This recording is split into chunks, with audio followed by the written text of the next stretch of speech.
Férias coletivas. Bom, aqui a gente encerra o assunto sobre as férias.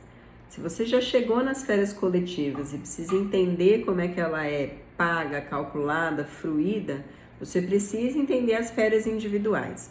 Não é à toa que a gente sempre deixa para falar de férias coletivas depois de explicar o funcionamento das férias individuais. Nas férias individuais, a pessoa trabalha um ano, vê o dia que ela entrou na empresa, calcula exatamente um ano de trabalho e ela ganha o direito de ter férias. Então, ela vai ganhar o vale férias dela.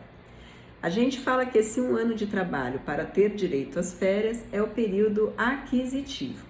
E essas férias podem ser gozadas, vão ser fruídas nos próximos 12 meses, que a gente chama de período concessivo de férias. Essa explicação demonstra para a gente claramente que a pessoa tem que trabalhar 12 meses para então ter direito às férias individuais.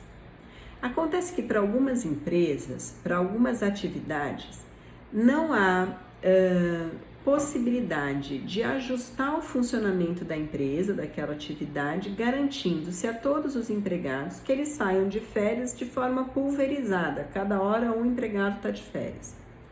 O meu é o exemplo clássico disso na condição de empregada professora.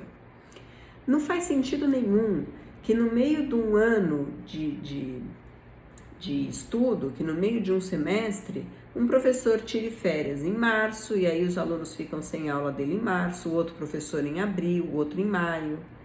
Imagina a loucura que é dar férias individuais para os professores durante um ano letivo. Não combina com o tipo de atividade. Existem outras empresas que têm esse mesmo problema. É muito comum a gente ver na área da construção civil, por exemplo, essa mesma dificuldade. No final do ano, as fábricas costumam fechar. E as fábricas fechadas que estão querem dar férias para os seus empregados naquele período que já não está funcionando. Assim como a faculdade quer dar férias para os professores no mesmo período que os alunos estão de férias, para garantir que a atividade vá rodar normalmente nos demais meses. Agora pensa, e eu vou continuar usando o meu exemplo porque eu acho que é o mais claro de todos. As férias dos professores, no meu caso, acontecem no mês 7, mês de julho. Eu fui contratada, suponha que eu tenha sido contratada como professora para trabalhar na faculdade, professora empregada, assinaram minha carteira no dia 2 de fevereiro, ou 1 de fevereiro. Então eu comecei a trabalhar em fevereiro, trabalhei fevereiro, março, abril, maio, junho, julho, férias.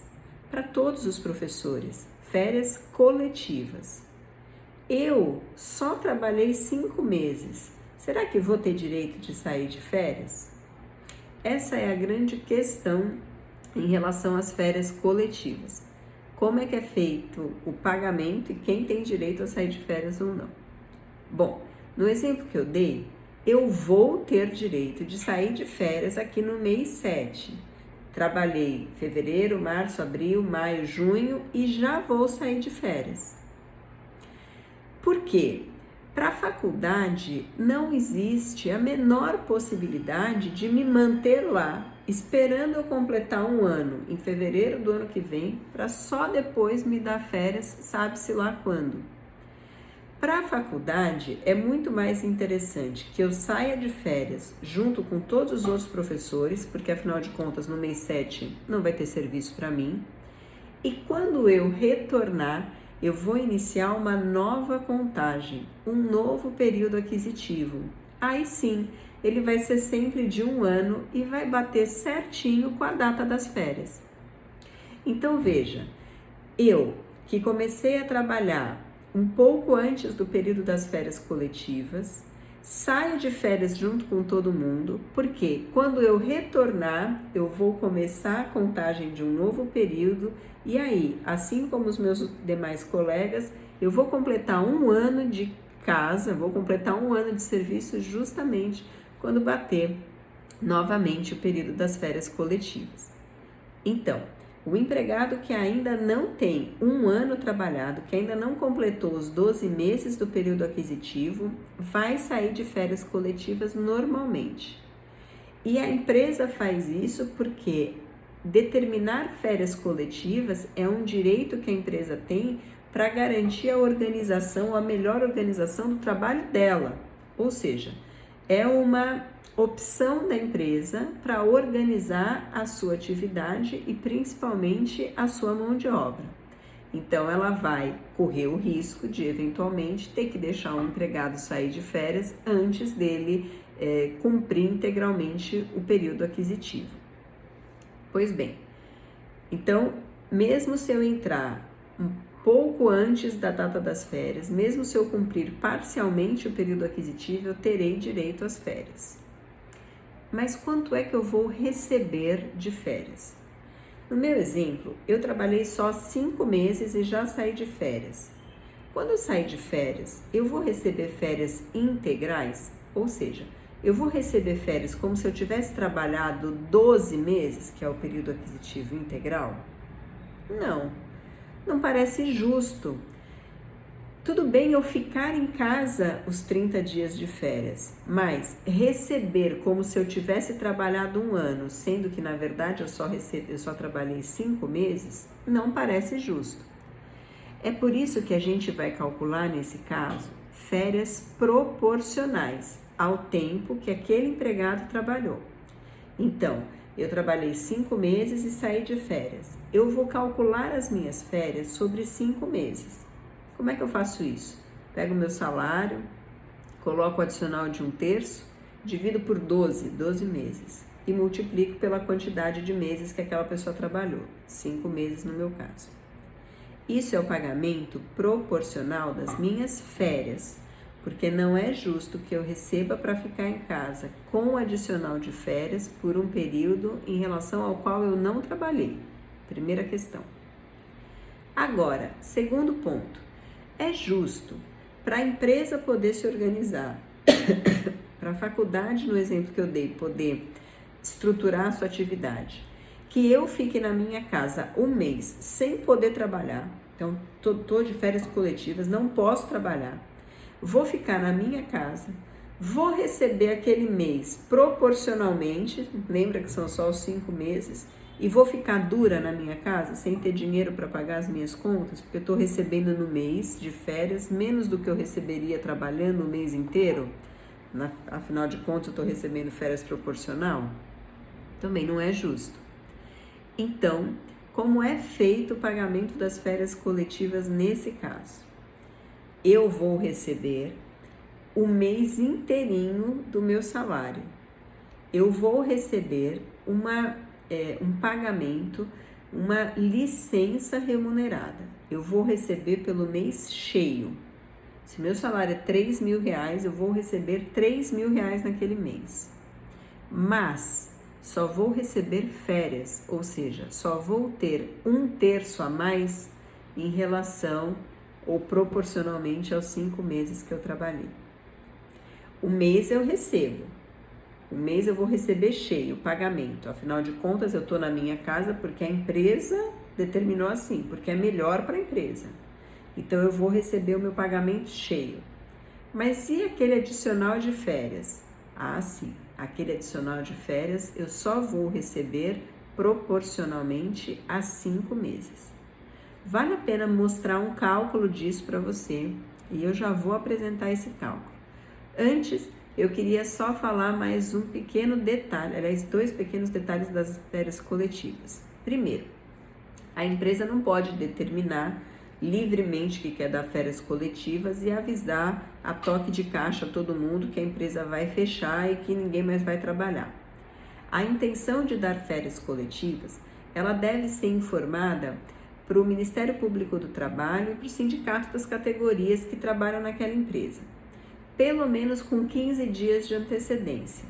E também deve ter um aviso fixado lá na empresa, agora que a gente trabalha com tecnologia, deve ter um informativo de férias coletivas disparado para todos os empregados. Então, 15 dias de antecedência ao início do período de férias coletivas É o prazo que a empresa tem para avisar os órgãos responsáveis, sindicato e Ministério Público do Trabalho, e também para avisar os seus empregados internamente. A gente costumava dizer que é afixando dentro da empresa, mas hoje também valendo a informação por meio por meios eletrônicos. Primeiro detalhe. Segunda questão que eu queria falar de férias coletivas. Assim como as férias individuais, as férias coletivas também podem ser divididas, também podem ser fracionadas, desde que ela seja fracionada em apenas 2 períodos, diferente das férias individuais, e que nenhum desses 2 períodos tenha menos de 10 dias de duração.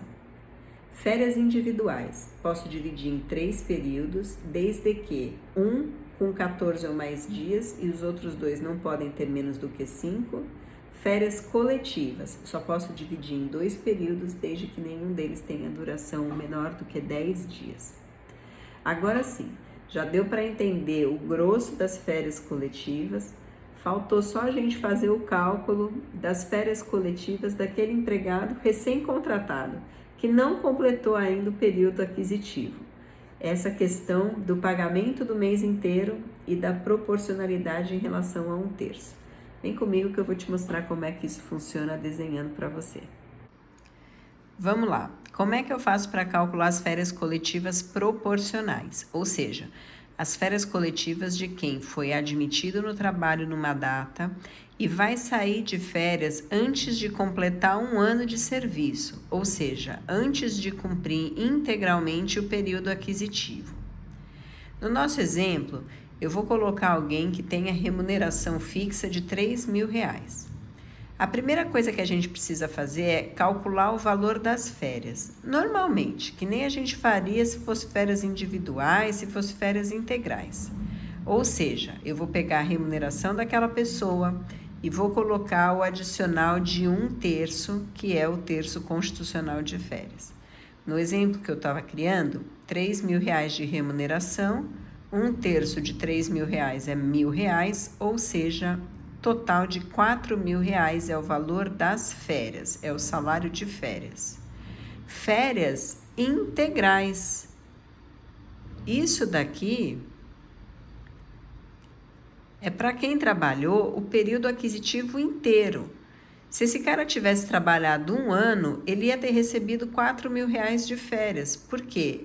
Ele calculou o salário integral e 1/3 em cima de todo o salário. Isso daqui é férias integrais. Acontece que este cara aqui, no exemplo que eu dei, entre a data da admissão dele e a data que ele vai sair de férias, ele só trabalhou 5 meses. Ou seja, ele vai ter direito a férias proporcionais a 5 meses. Como é que eu descubro esse valor? Fácil. Eu pego o total integral, que serve para quem teve 12 meses trabalhados no período aquisitivo.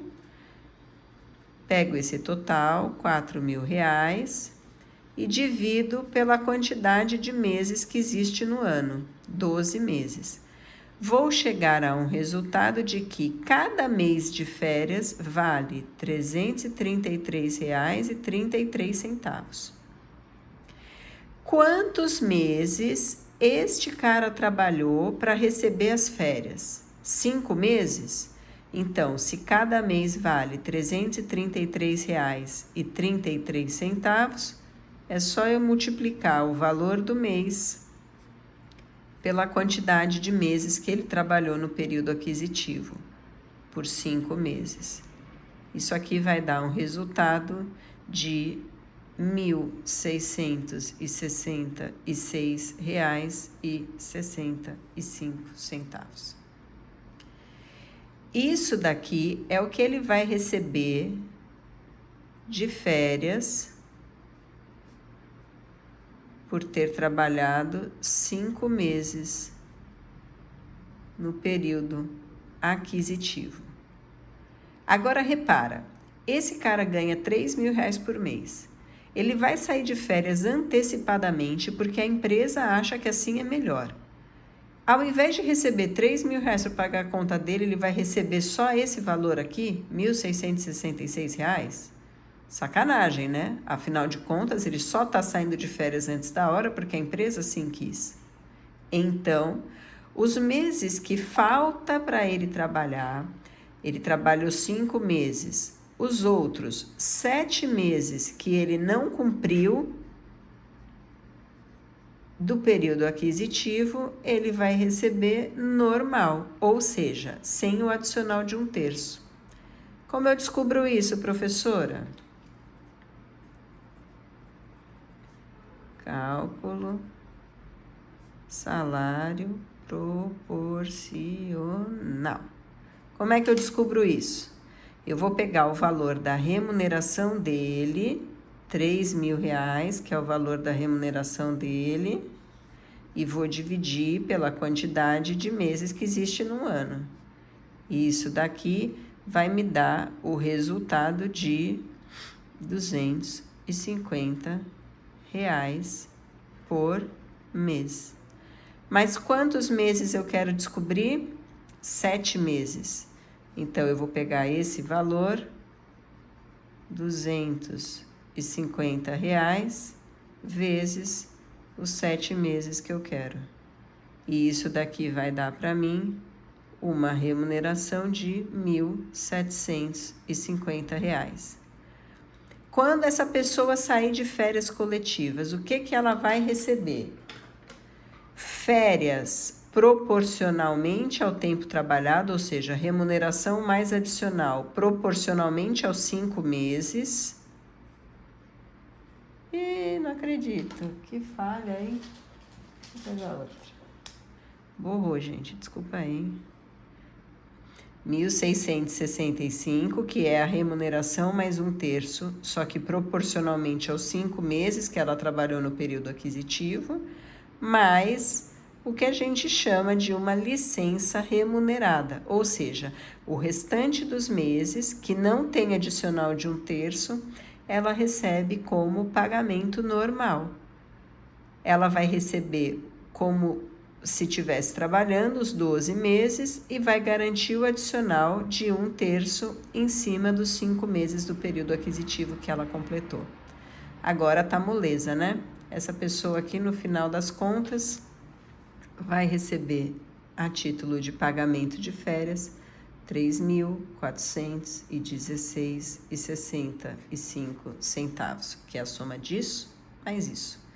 Bom, espero que você tenha entendido. Se precisar, já sabe onde me encontrar. Um beijo e tchau.